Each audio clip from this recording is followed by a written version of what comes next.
Ready start. નમસ્કાર ખેડૂત મિત્રો, આજે આપણે જાણીશું ગ્રો કવર ક્યારે ખોલવું જોઈએ। ગ્રો કવર ત્યારે ખોલવું જોઈએ કે જ્યારે ટેટી અને તરબૂચના પાકની અંદર ફ્લાવરિંગ સમય હોય, જેમ કે વાવ્યાના 30-35 દિવસ પછી જ્યારે ફ્લાવરિંગ સ્ટેજ આવે છે, તેમાં શરૂઆતના 5 થી 7 ફૂલ નરના હોય છે, તે પછીનું જે ફૂલ લાગે છે તે માદા હોય છે।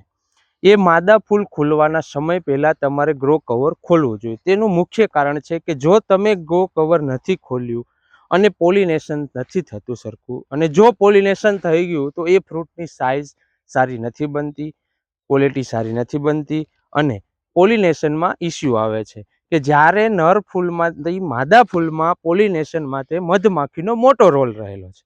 જ્યારે ગ્રો કવર તમારું ઢાંકેલું હોય તો મધમાખી આવી નથી શકતી, પોલિનેશન સારું થઈ નથી શકતું।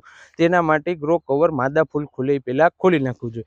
પરંતુ જો છોડનો વિકાસ ઓછો હોય તો તમે ગ્રો કવર ના ખોલી શકો। તેનું કારણ છે કે જો છોડનો વિકાસ ઓછો હોય અને તમે ગ્રો કવર ખોલી નાખો તો તેમાં જે ફ્રૂટ સેટિંગ થઈ જાય છે એ ફ્રૂટ છોડના વિકાસને રોકી રાખે છે કે જે ખોરાક તમે આપો છો તે બધું ફ્રૂટમાં કન્વર્ટ થઈ જાય છે અને વેજીટેટિવ ગ્રોથ સારો નથી થતો છોડનો।